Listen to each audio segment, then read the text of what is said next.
Hello everyone, this is Karan Shah. Welcome to IT Gyani YouTube channel. बच्चों, आज की वीडियो में हम जो है एसिड्स की केमिकल प्रॉपर्टीज के बारे में डिस्कस करने वाले हैं। हमने लास्ट वीडियो तक इंडिकेटर्स के बारे में पढ़ लिया था, हमने पीएच वैल्यूज के बारे में पढ़ लिया था, पीएच के एवरीडे लाइफ में क्या क्या यूजेस होते हैं, क्या क्या एप्लीकेशंस होते हैं। पीएच के बारे में हमने सब कुछ डिस्कस कर लिया था। इंडिकेटर्स और एसिड्स एंड बेसिस की जो बेसिक प्रॉपर्टीज होती है वो हमने पढ़ ली थी। आज की वीडियो में हम एसिड्स की केमिकल रिएक्शंस या केमिकल प्रॉपर्टीज के बारे में डिस्कस करने जा रहे हैं कि एसिड जो है अलग अलग सब्सटेंसेस का कैसे रिएक्ट करता है। बहुत बेसिक तरीके से समझना है और बहुत इजी कॉन्सेप्ट है। वन बाय वन हम इसको समझेंगे। एसिड जो है सबसे पहले मेटल के साथ कैसे रिएक्ट करता है, आपको यह समझना पड़ेगा। एसिड जो है मेटल के साथ जो है सॉल्ट और हाइड्रोजन गैस फॉर्मेशन करता है। Metal form salt and hydrogen gas on reaction with acid. मतलब अगर आप किसी एसिड को किसी मेटल में ऐड कर रहे हो, मेटल मैंने आप लोगों को पढ़ाया है कि मेटल आपको फिलहाल क्लास 10th में कुछ ही याद रखने हैं। के काशीनाथ का ये कुछ मेटल्स है जिनके बारे में आपको ध्यान रखना है। इन्हीं मेटल्स की रिएक्शन आएगी आपके एग्जाम में, इनसे बाहर कोई मेटल की रिएक्शन नहीं आनी आपके एग्जाम में। तो यहां पे क्या है, आपको इनमें से कोई भी मेटल दे देगा और बोलेगा कि इसकी रिएक्शन एसिड से करके दिखाओ। ज्यादातर आपका Zn और Fe ही आता है, Zn और Fe। ज्यादातर आपका एल्यूमिनियम आ जाएगा, इससे ज्यादा कुछ आता नहीं है, बट फिर भी आपको ध्यान सबका रखना है। मेटल जब एसिड के साथ रिएक्ट करता है तो सॉल्ट और हाइड्रोजन गैस बनाता है। सॉल्ट का मतलब है सल्फेट, मेटेलिक सॉल्ट बनेगा। यहाँ पे जो है आपका कोई भी मेटल है वो एसिड ऐड करके क्या बनेगा, सॉल्ट और हाइड्रोजन गैस। मेटल कौन सा लिया है यहाँ पे हमने, जिंक एक मेटल है। और ये कौन सा एसिड है, सल्फ्यूरिक एसिड है। तो जब किसी मेटल को आप एसिड में डालोगे, मैंने जिंक मेटल लिया है और सल्फ्यूरिक एसिड एसिड के तौर पे लिया है, इन दोनों को रिएक्शन करवाने पे हमारा क्या बन रहा है, जिंक सल्फेट और हाइड्रोजन गैस। क्या बना है, जिंक सल्फेट और हाइड्रोजन गैस। तो यहाँ पे जो जिंक सल्फेट है ये हमारा सॉल्ट है और हाइड्रोजन गैस हमारी साथ में रिलीज हुई है। यहाँ पे सबसे जो इंपॉर्टेंट चीज है वो है आपकी ये गैस, हाइड्रोजन गैस। आपसे कई बार एमसीक्यूज में पूछता है कि भाई अगर हम किसी मेटल को एसिड में डालेंगे तो कौन सी गैस निकलेगी। तो मेटल को एसिड में डालने पे हाइड्रोजन गैस नाम की एक गैस निकलती है। इस हाइड्रोजन गैस को टेस्ट करने का भी तरीका आता है, ठीक है। एनसीईआरटी में काफी सुंदर तरीके से डायग्राम बनाया हुआ है, एसिड को कैसे हम जो है सॉल्ट मतलब एसिड को मेटल से रिएक्ट करवाने पे हाइड्रोजन गैस कैसे रिलीज होती है इसके बारे में। तो सिंपल सा तरीका है, आप जिस भी बर्नर में रिएक्शन करवा रहे हो, जिस भी कंटेनर में आप रिएक्शन करवा रहे हो, उस कंटेनर के नियर आप जाके जो है मोमबत्ती या कैंडल लेके जाओ तो आपको पॉप साउंड आएगी, लाइक पॉप की आवाज आएगी। तो पॉप की आवाज अगर आ रही है तो समझ जाना कि हाइड्रोजन गैस इसमें प्रोड्यूस हुआ है। फिर आता है metal carbonate and metal hydrogen carbonate with acid. किसी भी एसिड के साथ मेटल कार्बोनेट या मेटल हाइड्रोजन कार्बोनेट कैसे रिएक्ट करता है इसके बारे में आता है। इसमें हमने क्या पढ़ा, मेटल से कैसे रिएक्शन होती है। इसमें हमें क्या पढ़ना है, मेटल कार्बोनेट से कैसे, इसमें कार्बोनेट एक्स्ट्रा हो गया और हाइड्रोजन कार्बोनेट। बच्चों, कार्बोनेट और हाइड्रोजन कार्बोनेट में कोई ज्यादा फर्क नहीं है। हाइड्रोजन कार्बोनेट में बस H एक्स्ट्रा आ जाता है, रिएक्शन सेम ही रहती है, बस एक कंटेंट एक्स्ट्रा हो गया है हाइड्रोजन।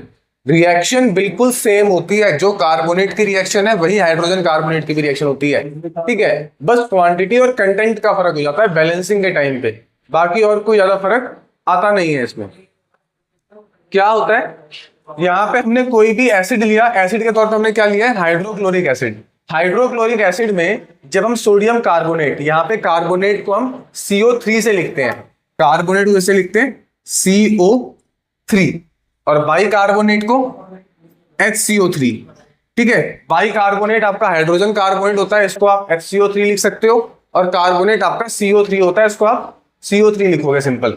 तो यहां पे मैंने सोडियम कार्बोनेट लिया है, सोडियम कार्बोनेट को HCl से रिएक्ट करवाने पे, सोडियम कार्बोनेट को HCl से रिएक्ट करवाने पे क्या बनेगा, अपना सॉल्ट का मतलब है अपना NaCl बनेगा, वाटर यानी कि H2O और CO2। यहाँ पे H2O और CO2 तो हमेशा फिक्स रहेगा, ये आपको अलग से याद करने की नीड नहीं है। अलग अलग रिएक्शंस में कहीं पे भी अगर मेटल कार्बोनेट की रिएक्शन हो रही है, वाटर CO2 आपको याद ही रखना है। यहां पे कौन सी गैस निकली थी,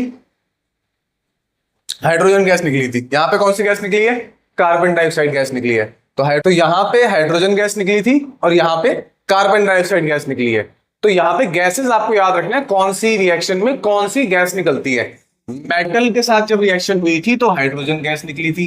मेटल कार्बोनेट है जब रिएक्शन हो रही है तो कार्बन डाइऑक्साइड नाम की गैस जो है आपकी निकल रही है। तो यहाँ पे हाइड्रोजन गैस, यहाँ पे कार्बन डाइऑक्साइड गैस, दोनों में कोई ज्यादा फर्क है नहीं।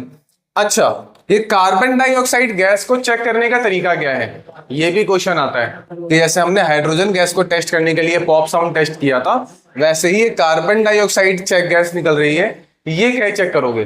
बड़ा सिंपल सा तरीका है, ये कार्बन डाइऑक्साइड जो गैस निकली है ना, इसको जो है आप स्लेक लाइम मेरे ख्याल से आप सबको पता होगा, कैल्शियम हाइड्रोक्साइड को बोलते हैं। इसको क्या बोला जाता है, स्लेक्ड लाइम। ठीक है, तो यहां पे ये जो कार्बन डाइऑक्साइड गैस निकली है, इसको जब मैं स्लेक लाइन से पास करूंगा तो यहां पे मेरा एक कैल्शियम कार्बोनेट नाम का सब्सटेंस बनता है। ये जो कैल्शियम कार्बोनेट है, ये एक व्हाइट कलर का जो है सब्सटेंस होता है, जिसकी वजह से हमारा सॉल्यूशन मिल्की हो जाता है। तो ध्यान रखना है, कैल्शियम हाइड्रोक्साइड जो है स्लेक लाइन में जब आप हाइड्रोजन गैस पास करोगे तो आपका कैल्शियम कार्बोनेट बनता है, जिसकी वजह से आपका सॉल्यूशन मिल्की हो जाता है, सॉल्यूशन टर्न्स मिल्की। और इससे हमें पता लग जाएगा यहाँ पे कि कौन सी गैस निकली है, कार्बन डाइऑक्साइड गैस निकली है। तो हाइड्रोजन गैस की टेस्टिंग कैसे होगी, हाइड्रोजन गैस की टेस्टिंग आपकी पॉप साउंड टेस्ट से होगी। और यहाँ पे कार्बन डाइऑक्साइड गैस की टेस्टिंग कैसे होगी, इसको स्लेक लाइन में डालोगे, कैल्शियम कार्बोनेट बन जाएगा, सॉल्यूशन अपना मिल्की हो जाएगा। इस तरीके से आप टेस्ट इसको कर सकते हो। तीसरी जो सबसे इंपॉर्टेंट रिएक्शन आती है वो आती है आपकी एसिड और बेसिस के बीच में रिएक्शन।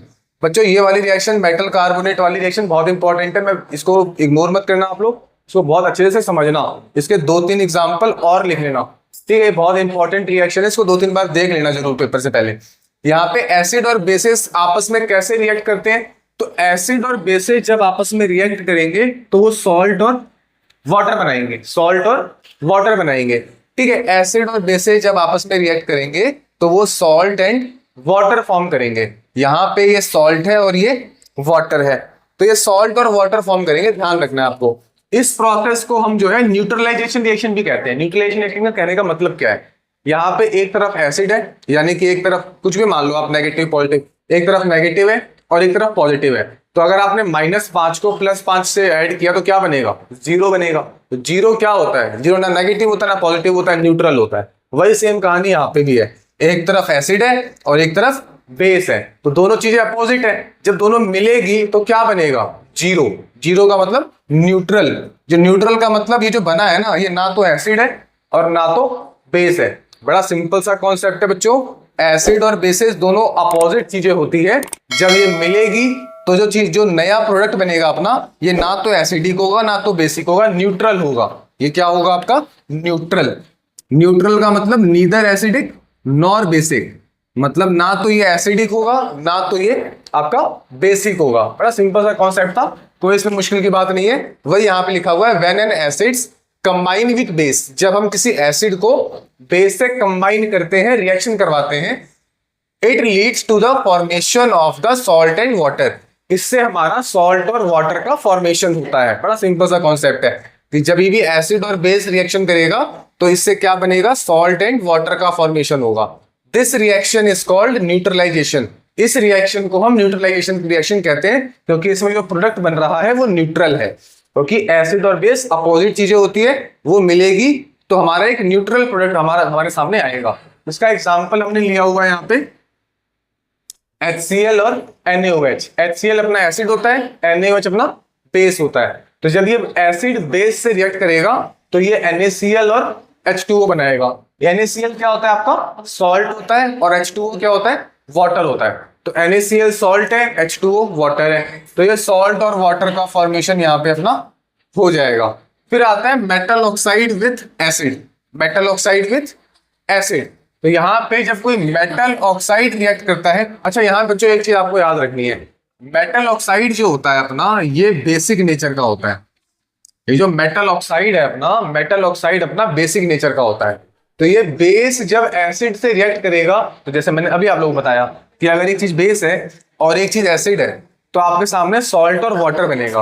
वही चीज यहाँ पे भी है, जो मेटल ऑक्साइड है, मेटल ऑक्साइड अपना बेसिक है, और अब ये किससे रिएक्ट करवा रहे हैं हम लोग, एसिड से रिएक्ट करवा रहे हैं। तो जब ये बेस यानी कि मेटल ऑक्साइड एसिड से रिएक्ट करेगा तो क्या बनेगा, सॉल्ट और वाटर बनेगा।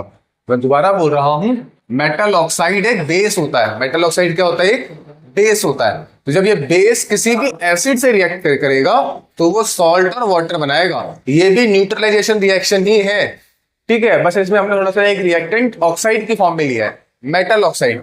मेटल ऑक्साइड में आप कोई मेटल ऑक्साइड ले सकते हो, MgO, ठीक है, जिंक ऑक्साइड, कोई भी ऑक्साइड ले सकते हो। यहाँ पे मैंने कॉपर ऑक्साइड, कॉपर थोड़ा ज्यादा नॉर्मल देख कर जाता है, तो कॉपर ऑक्साइड है।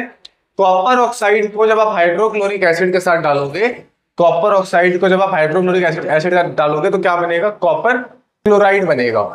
तो कॉपर ऑक्साइड को HCl से रिएक्ट करवाया तो कॉपर क्लोराइड, ये जो कॉपर है ये रिएक्ट कर गया आपका क्लोराइड के साथ, क्या बनाया, कॉपर क्लोराइड। और ये हाइड्रोजन रिएक्ट कर गया आपका ऑक्सीजन के साथ और क्या बना, H2O। तो कॉपर ने रिएक्ट किया क्लोरीन के साथ, कॉपर क्लोराइड बना, और हाइड्रोजन ने रिएक्ट किया ऑक्सीजन के साथ और H2O बना, यानी कि वाटर बना। तो ये बच्चों बड़ी सिंपल सी कहानी थी। ये हमने 4 रिएक्शन देखी है आज। इसके एक बार आप नोट करो फटाफट, फिर आगे की बात करते हैं। बच्चों ये आपने नोट कर लिया होगा, इसको एक बार अच्छे से समझना है आप लोगों को, ठीक है। इसके नोट्स बना लेना अच्छे से। और अगर कहीं कोई किसी रिएक्शन में अगर कोई प्रॉब्लम है, किसी कोई चीज समझ में नहीं आई है आप लोगों को इस वीडियो में, तो कमेंट में बताना, हम लोग अगली वीडियो में उसको डिस्कस करेंगे। इस वीडियो को ज्यादा से ज्यादा शेयर करना है अपने फ्रेंड सर्कल में, ठीक है। और अपने फीडबैक्स हमें दे देने हैं। लाइक और शेयर बच्चों जरूर करना है। अगर आप लाइक और शेयर नहीं करेंगे तो ये वीडियो का जो हमारा जो एम है कि ज्यादा से ज्यादा लोगों तक पहुंचे, वो एम पूरा नहीं हो पाएगा। तो ज्यादा से ज्यादा शेयर करना है इस वीडियो को और ज्यादा से ज्यादा लोगों तक पहुंचाना है। हम कॉन्टिन्यूसली कोशिश कर रहे हैं कि वीडियो क्वालिटी को इंप्रूव किया जाए, चीजों को इंप्रूव किया जाए, और धीरे धीरे जैसे जैसे आप लोगों के फीडबैक आते हैं हम लोग चीजों को ठीक करने की कोशिश कर रहे हैं। बाकी उम्मीद है आप लोगों को पढ़ने में मजा आ रहा हो। किसी तरह की कोई समस्या आप लोगों को फील होती है तो आप जरूर बताएं। मिलते हैं बच्चों के लिए वीडियो में, तब तक के लिए थैंक यू, गुड बाय।